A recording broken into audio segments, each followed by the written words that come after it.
अस्सलाम वालेकुम क्लास, उम्मीद करता हूँ सब खैरियत से होंगे। एक्सरसाइज 1.6 हम स्टार्ट करने जा रहे हैं इस दुआ के साथ, अल्लाह ताला आपको कामयाब करे, दिन दुगनी रात चुगनी तरक्की दे।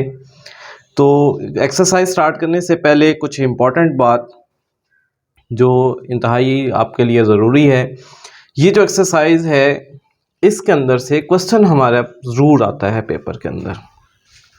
इस एक्सरसाइज के अंदर क्वेश्चन नंबर 1 के जो जितने भी पार्ट्स हैं उनको दो मेथड्स के साथ सॉल्व करते हैं, Cramer rules and matrix invariant method. दोनों में से कोई एक मेथड आपका पेपर के अंदर ज़रूर आता है लाजमी। जैसे समझ लें कि एक्सरसाइज कर ली तो 4 मार्क्स आपकी पॉकेट में आ चुके, 4 मार्क्स आपकी पॉकेट में आ जाएंगे। तो इंतहाई आसान है, बहुत कोई मुश्किल काम नहीं है, छोटे छोटे से क्वेश्चंस हैं। तो पहली वीडियो के अंदर हम डिस्कस करने जा रहे हैं क्रैमर रूल्स को। तो क्वेश्चन नंबर 1 और क्वेश्चन नंबर 2 को मैं एक साथ लेके चलूँगा। क्वेश्चन नंबर 1 के अंदर जो स्टेप्स मैं फॉलो करता जाऊँ, आप भी कोशिश करें क्वेश्चन नंबर 2 के अंदर वही स्टेप्स को फॉलो करते चले जाएँ। तो स्टार्ट करते हैं हम क्वेश्चन नंबर 1 को। सबसे पहले हम इसको मैट्रिक्स की फॉर्म में लिखेंगे 2 3 -2 एंड 2 x और y 4 एंड 6। तो जो काम इसके अंदर हमने करना है वही काम हम इसके अंदर भी परफॉर्म करते हैं। ये इसलिए मैं साथ साथ लेके चल रहा हूँ दोनों क्वेश्चंस को आपको, ताकि ये बात फील हो सके कि दोनों क्वेश्चंस हमारे पास सेम है, कोई इनके अंदर चेंज नहीं है।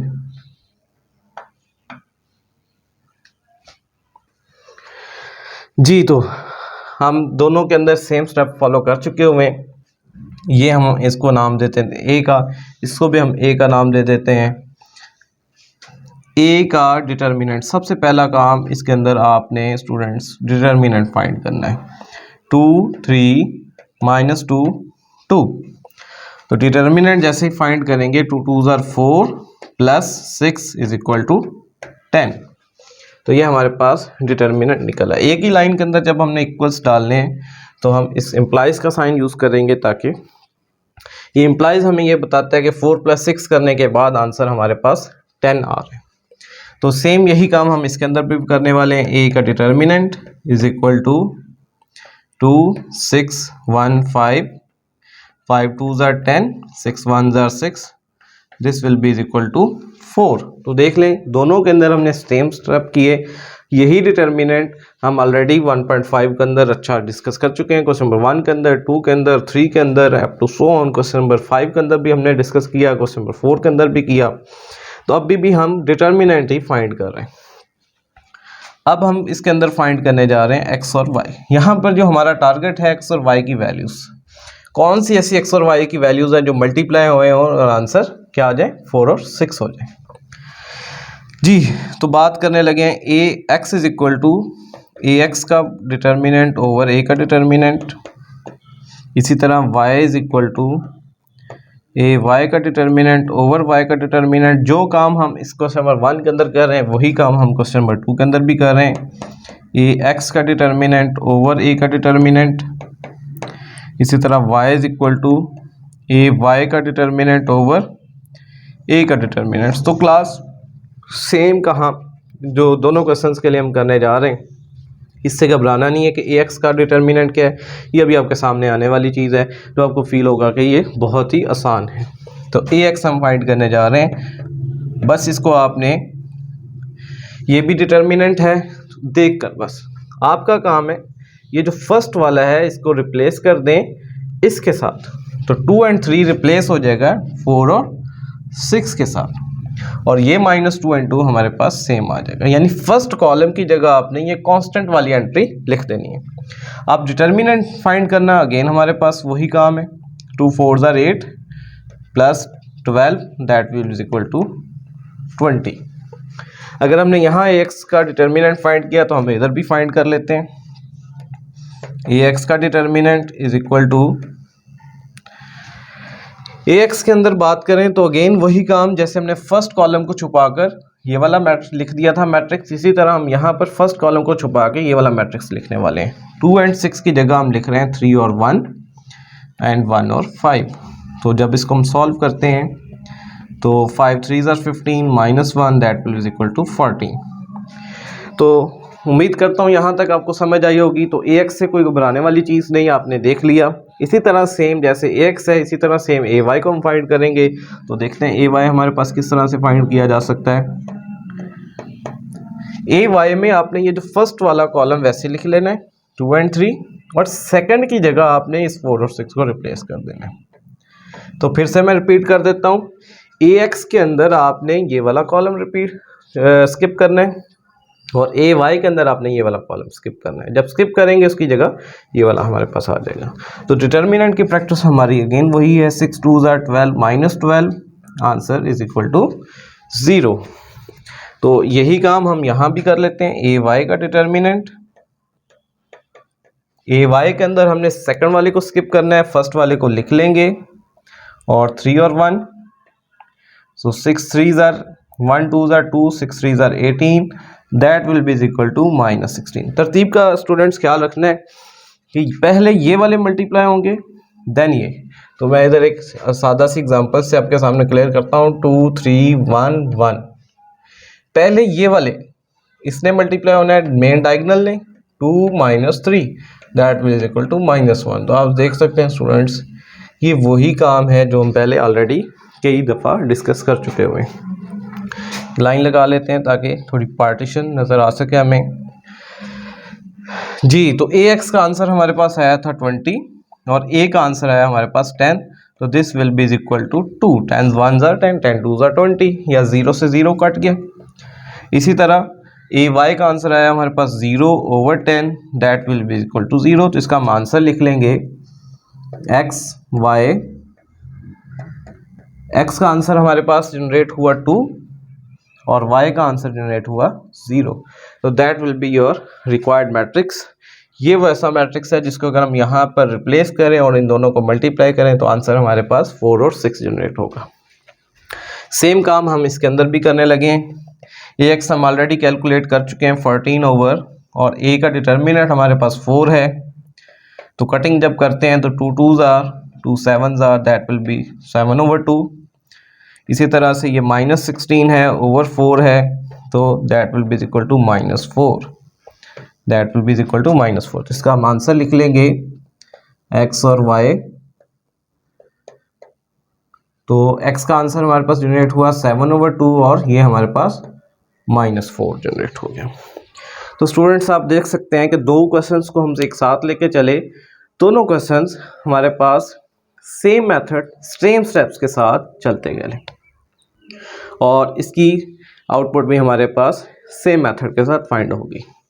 तो उम्मीद करता हूँ आप बाकिया जो क्वेश्चंस हैं इसके अंदर 4 पार्ट्स 8 टोटल पार्ट्स हैं, जिसमें मैंने आपके लिए सामने 2 डिस्कस किए हैं। इसमें से 1 या 2 मैं और डिस्कस करता हूँ, बाकी पार्ट्स आपके लिए एक्सरसाइज के तौर पे होंगे। आप प्रैक्टिस करें, जितनी अच्छी प्रैक्टिस करेंगे उतनी हमारे पास श्योरिटी होगी कि हमारे 4 मार्क्स पेपर के अंदर कंफर्म हो चुके हैं। अब मैं आपके सामने लेकर आया हूँ question number 3 and question number 7। तो ये भी सेम उसी तरह से हम इसको लेकर चलेंगे, सेम वही क्वेश्चन है। अगेन मैं रिपीट कर रहा हूँ, बार बार रिपीट कर रहा हूँ इस बात को कि ये मेथड आने का मतलब 4 मार्क्स हैं, 4 मार्क्स आपकी पॉकेट में आ जाते हैं।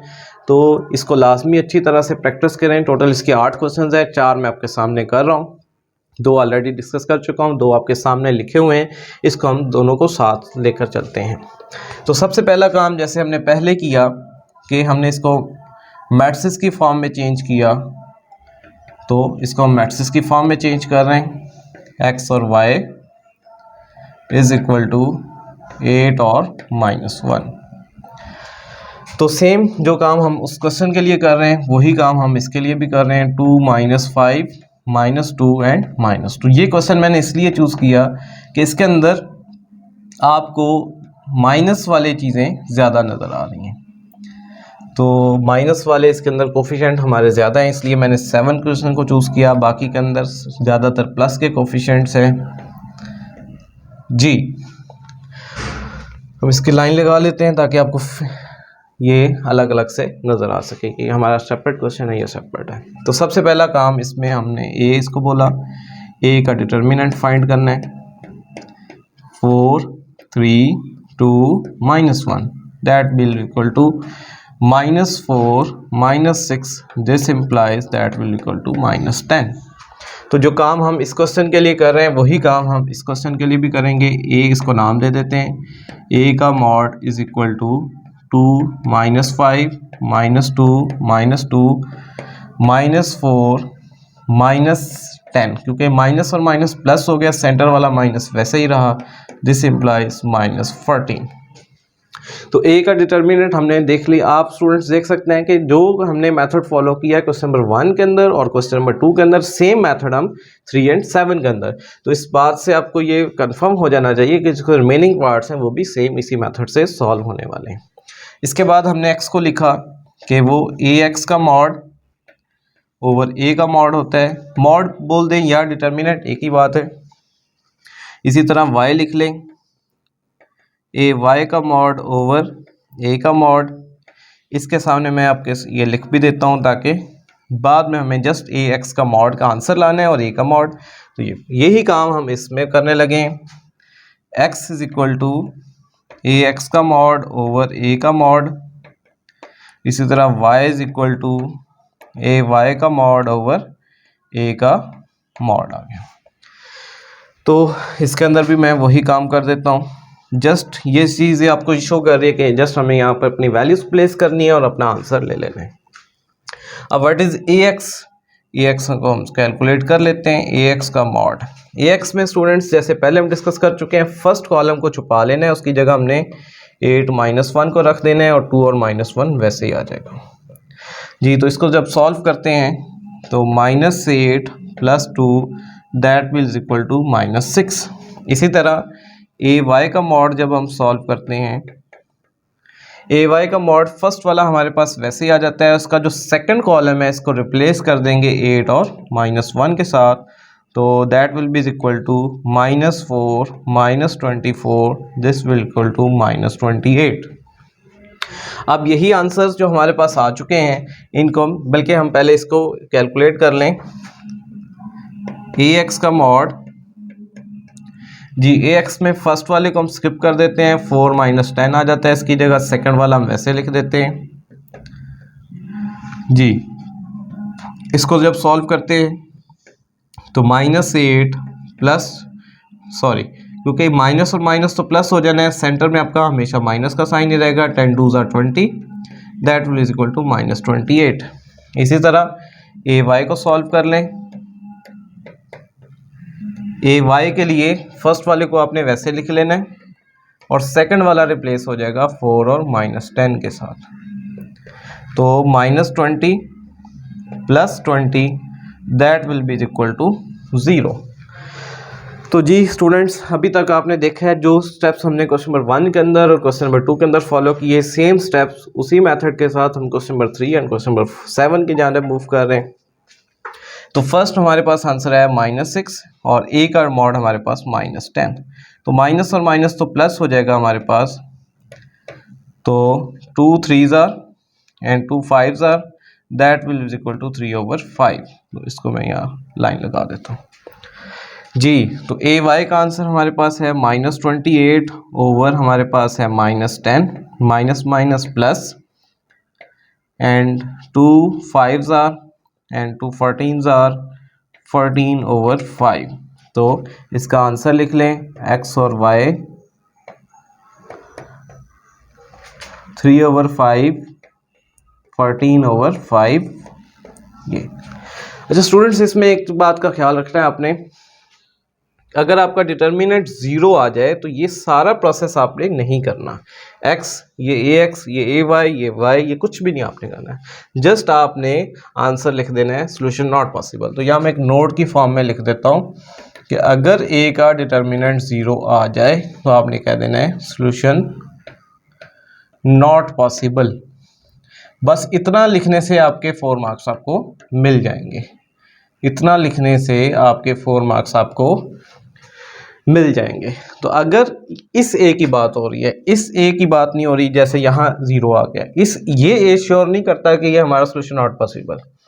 ये जो ए है जो सबसे पहले हम कैलकुलेट करते हैं इसका डिटर्मिनेंट, ये अगर 0 आ जाता है तो हम कहेंगे सोल्यूशन नॉट पॉसिबल जी। तो यही काम हम इधर भी करने लगे हैं, -28 ओवर -14 माइनस से माइनस कट गया या उसको प्लस कर लें तो 14 2s are, this will is equal to 2 and 0 over -14 this will be is equal to 0, x और y 2 और 0। तो ये हमारा फाइनल आंसर है, फाइंडिंग है हमारी। तो उम्मीद करता हूँ आपको समझ आई होगी। क्रैमर रूल बहुत ही आसान है, कोई इसके अंदर मुश्किल नहीं है, वही क्वेश्चंस की प्रैक्टिस है जो हम ऑलरेडी 1.5 के अंदर करके आते हैं। डिटर्मिनेंट फाइंड करते हैं, डिटर्मिनेंट फाइंड किया, डिटर्मिनेंट फाइंड किया, डिटर्मिनेंट फाइंड किया और लास्ट में उसको डिवाइड कर दिया। Same determinant, determinant and determinant और लास्ट में इसको डिवाइड कर दिया। तो जिस स्टूडेंट को एक्सरसाइज 1.5 का फर्स्ट क्वेश्चन अगर समझ आ चुका है तो उसके लिए क्रैमर रूल भी बहुत ज़्यादा आसान है।